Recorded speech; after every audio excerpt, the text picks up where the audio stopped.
Welcome to Backstage with Richard Ridge. I'm sitting in the Tony Awards suite at the Sofitel NYC, which is the official hotel for the 2019 Tony Awards. And I'm sitting with Jason Danieley, who is accepting the special honorary Tony Award given to his late wife, Marin Mazzie, for her advocacy work.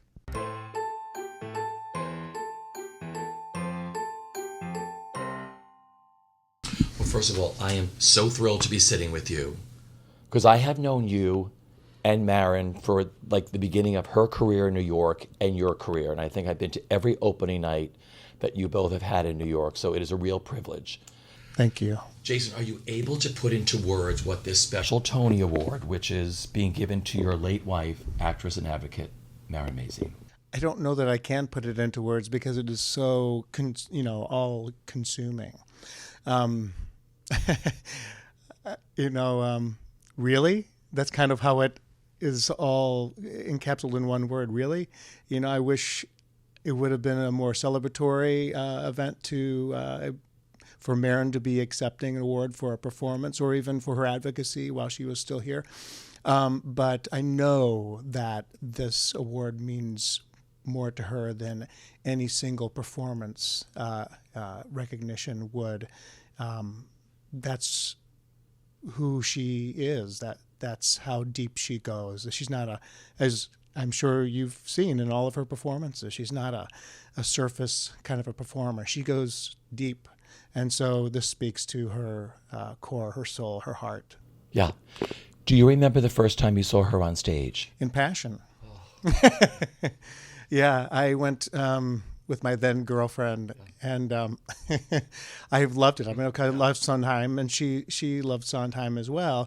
But it just wasn't her cup of tea, and Passion was very polarizing. You either loved it or you didn't. You didn't really fall in the middle. And I just was, shocked by the opening scene, of course, with Marin being completely naked, in full orgasm, astride Jerry Shea as the curtain rises. But that idea that Steve and James were looking and delving into, the beauty isn't, on the surface. It goes deeper, and Donna's character, of course, exemplified that, the passion of true, deep love. And it's so interesting. I haven't really thought about it, but that show is what brought us into each other's orbit. And then I went. Then my girlfriend said, "Oh gosh, I wish we would have gone to see Tommy instead." And I was like, "Oh, Tommy was wonderful, but it wasn't this for me." And so I went back a second time by myself, and saw it. And then Martin Moran, who Marin met doing the national tour of Doonesbury, and then they were Huck and Jane. Is it Jane? Yeah, in Big River. Yeah. They made their Broadway debuts together. So they've known each other for a long time. And the next year, Marty and I were doing Floyd Collins at Playwrights Horizons. So it was just a very tight turnaround from Passion to us actually meeting. Yeah. What was the first time you appeared together on stage? The year in 1996, Marin and I were cast in a play called The Trojan Women, A Love Story that Tina Landau directed. Right. And she had just directed me earlier that spring in Floyd Collins. It was we weren't cast opposite, or we weren't in any scenes together. And then the woman who was playing opposite me in Act 2 was fired during previews. It wasn't working. And so Tina just said, "Hey, Marin, could you learn this overnight?" And it was the second act was essentially the two of us, speaking stream of conscious monologues that this play that Chuck Mee wrote. And she learned it in 24 hours because she has, photographic memory, incredible. But we got to the point where our characters, Dido, Queen of Carthage, and Aeneas, kiss. And that was it. She had been waiting for that moment, she said. And she let me have it during rehearsal, and our stage manager, Martha, and Tina said, let's take a 10, loose 10. And we fell in love within 2 days. By the end of that week, we knew we wanted to spend the rest of our lives together. Yeah. You got to share the stage again on Broadway in Next to Normal. which to me will still go down as one of the most memorable nights I have ever spent in the theater. And I remember, I think I told you that because I used to run into the two of you like coming out of a stage door when you'd meet your fans. What was it like? What are your favorite memories of working together in Next to Normal? I think it goes back to the deep well that that the two of us have in our work. We gravitate, or we like to work on things that are deeply, profoundly moving to us, but also if they have an effect that they did on the audience for Next to Normal, it's astounding. It took us to a different level as not only performers, but as a couple. Marin would have to wake up in the morning and start her day becoming sad. Yeah. And so that by matinee, if we were unfortunate enough to have a matinee where she had to perform and starting at a full tilt breakdown, she was ready. But as soon as we took our final bow, she was like, let's go have a glass of wine. Yeah, but we always had deep conversations about a myriad of things, but bringing mental health into our focus, which was never really there, was extraordinary, and seeing how it affected people because of people who were bipolar in their family, or people who have lost a child at an early age and how they dealt with that, or a caregiver. Yeah. And I think it really created somewhat of a framework for us for me to reference lightly as we were going through Marin's cancer journey, as watching Marin go through such difficult time, and I was there along with her, but there were parallel journeys, but not the exact same thing. Yeah. She was going through her thing, I was going through my thing, and it was extraordinary. Because I followed your blogs that you two would do during her cancer and everything else, you as the caregiver, and just how you dealt with things. Because I had friends going through a lot that I said, you have to watch these. What that meant to you of the help you gave to other people. What does that mean to you? It's extraordinary, and I still have people mentioning it, and I stopped writing them after a certain point. I think when Marin's cancer recurred, maybe after she went into remission in 2016 in January, and it was, we wanted to get ahead of everyone. We didn't want anyone to make up things or get the information wrong. We thought, instead of doing a variety of interviews, why don't we just put it in writing and people can extract exactly what we mean and say, because Marin's mindset was very specific. She changed, didn't change, but she implemented her already positive attitude, her positive mindset. When she met her surgeon, Dr. Nadim Aburustam at Memorial Sloan Kettering, he said that your mind can do more for you, your healing, than the science and education that I have. And she took that to heart. And so through positive mindset, changing the vocabulary, as simple as, instead of looking at chemotherapy as a horrible, horrible thing, it's actually a medication that has very difficult side effects, but ultimately it's healing you. It's hopefully curing you of the cancer, or if not, buying you time. Yeah. So she would call it healing therapy instead of chemotherapy. She wanted to remove any sort of negative, cancer is so horrible.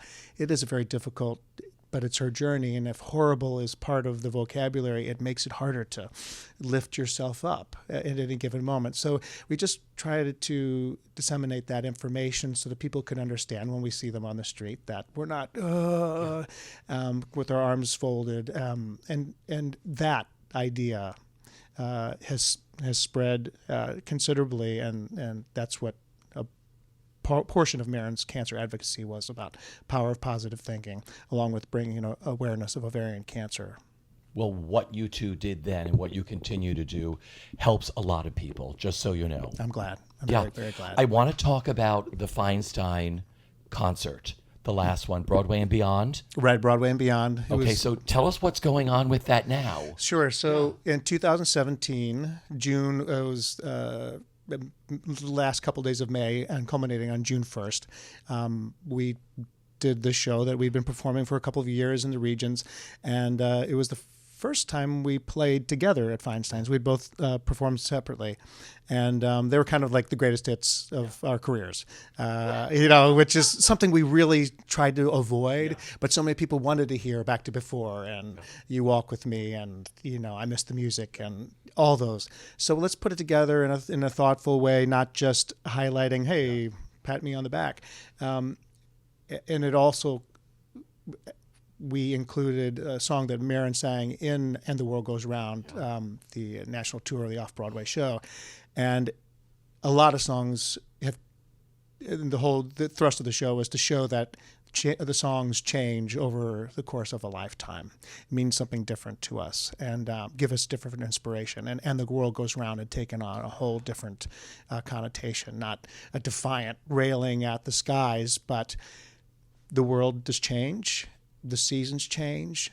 I have cancer and it's changed my life, but the world is going to continue to go round and round, and I can either try to force the world from not moving, or I can continue to move with that. So that was sort of like the crown jewel of the show.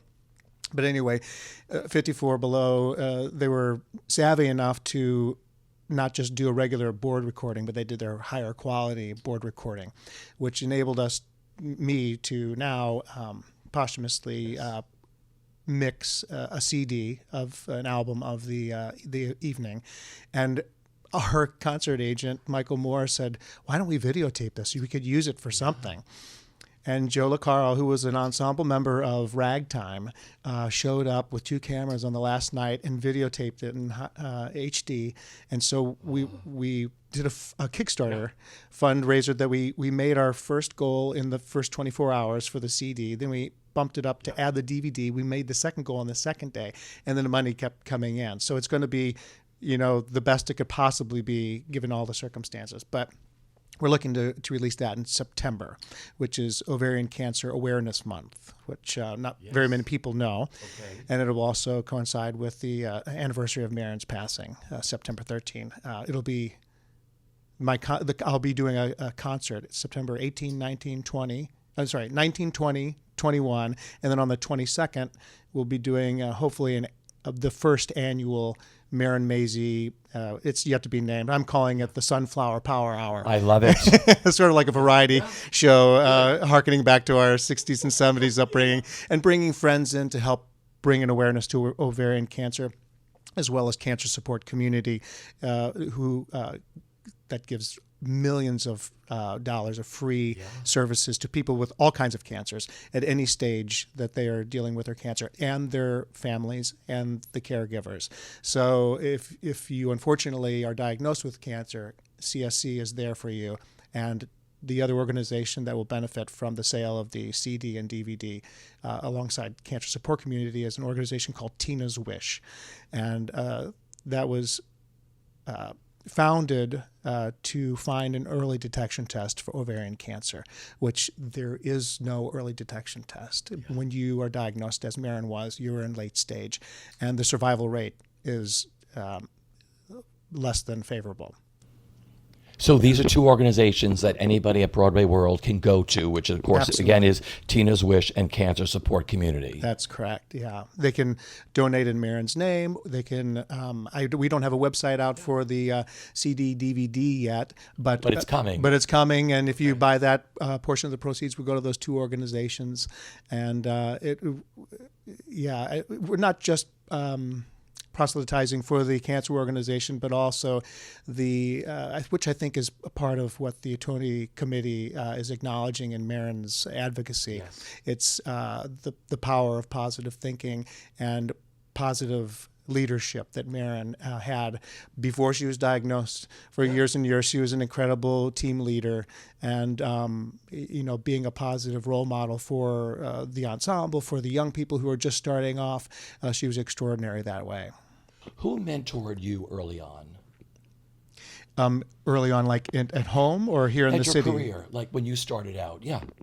Well, I was actually School of Hard Knocks. I didn't really have one particular. I absorbed a lot from a variety of people that I worked with. Early on, Tina Landau was a huge champion of mine.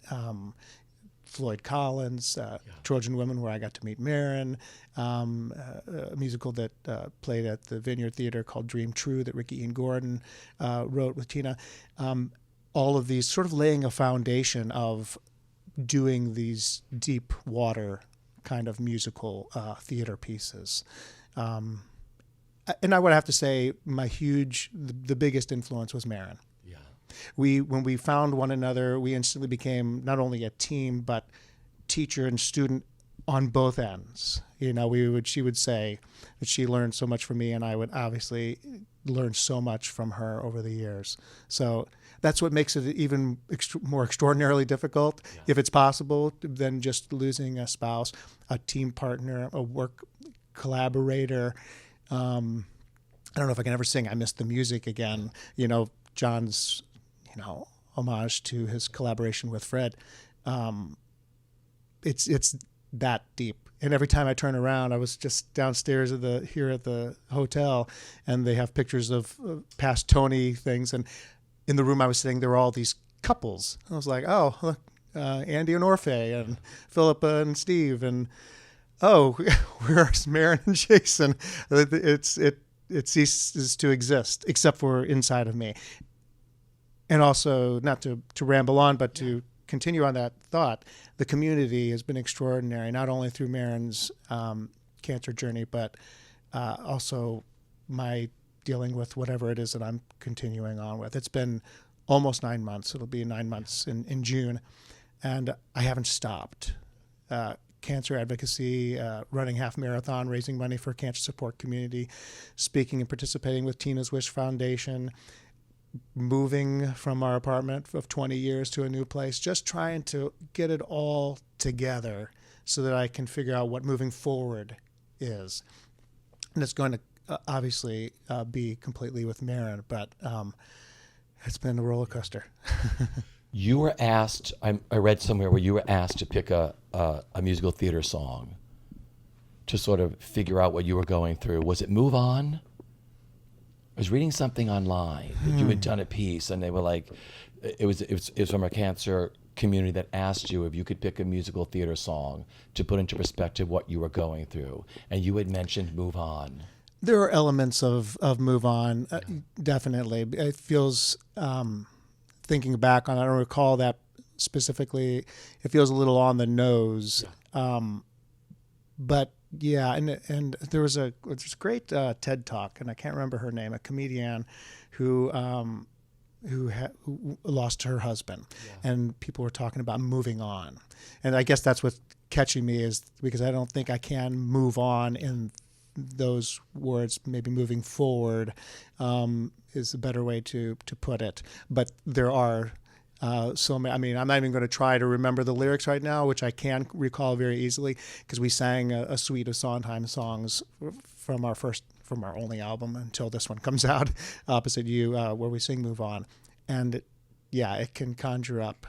It was interesting. I was listening to the, speaking of songs that,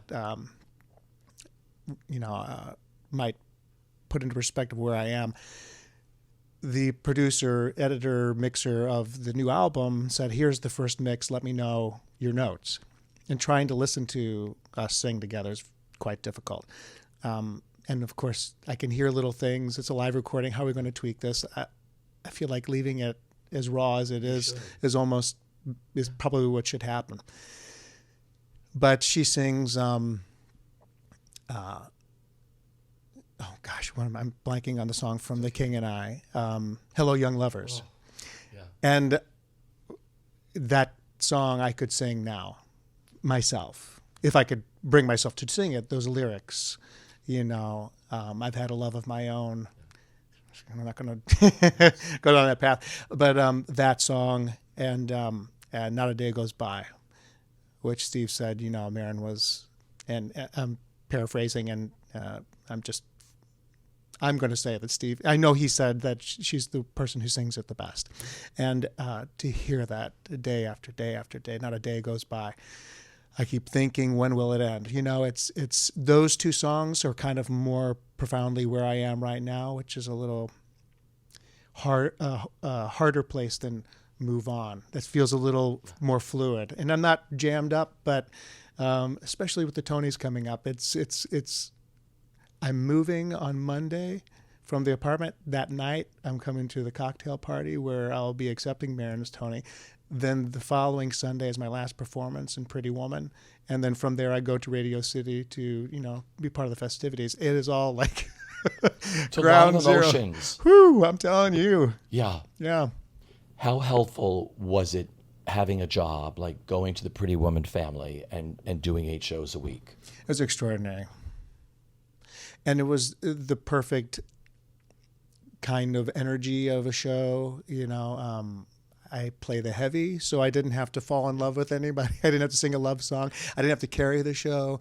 And I was able to be there as much as I could, collect my paycheck by doing what I love to do, and being surrounded by an incredible company of people who loved and adored Marin and put on an incredibly brave face and a supportive embrace to me, and and then if things weren't as difficult, I had to say goodbye to our 13-year-old miniature schnauzer Oscar in March. Yeah. And they were there, for that. A great group of people. Marin used her idea of healing therapy. She drew a parallel to singing and performing as another extension of her healing therapy. So when we do concerts, she was saying, I'm getting as much from this as you are performing. It's not as easy for me right now to do that. I sang for the first time, other than my 16 bars in Pretty Woman, at the Tina's Wish Foundation event. And that was difficult because I don't sing from just projecting a pretty sound. It needs to mean something. So I go to where those feelings are, and there she is. So it might be a little more difficult to me to get to the healing therapy part of that, but being able to put on the costume, go downstairs, see the same faces who are smiling and singing, an incredibly fun show for, sold out houses, it's great. She lives through her art. Yeah. I mean, it's all out there. We all have these CDs and everything else, and we're going to have the brand new one. Yeah. And the other great thing about this season is that Kelly O'Hara is wearing Marin's hat in the opening scene of Kiss Me Kate, which I thought was one of the greatest homages you could ever pay to anybody. Yeah, and Jeff Moshe, the costume designer who costumed us in Next to Normal, I think put a few Easter eggs in the coat rack or something going by. Yes. Yeah. Her outfit's in there. Is it? Yeah. Yeah, it's. I believe they even did something in the Easter bonnet competition. There was a bit of an homage. That is, the Tony is extraordinary. That kind of reward is beyond. Someone asked me early on in my career, what does success mean to you? What would it mean to you? I said, being respected and by my peers, and that Marin has achieved that in spades. Yeah. So something extra special happened in Lincoln Center. What is that? Right. So with Andre Bishop, the artistic director of Lincoln Center, because Marin had just had a triumph as Anna Leon Owens in The King and I, replacing Kelly O'Hara, who you mentioned. We dedicated a seat in Marin's name. It's M101. Right on the aisle, perfect shot of the stage. She always liked to stand, for some reason, stage right of me when we do concerts. It was a thing. If she stood stage left, it was like, throw you off. So she's stage right, just up the aisle. And on the plaque it says, Marin Mazzie, you are my sky and my moon and my stars and my ocean.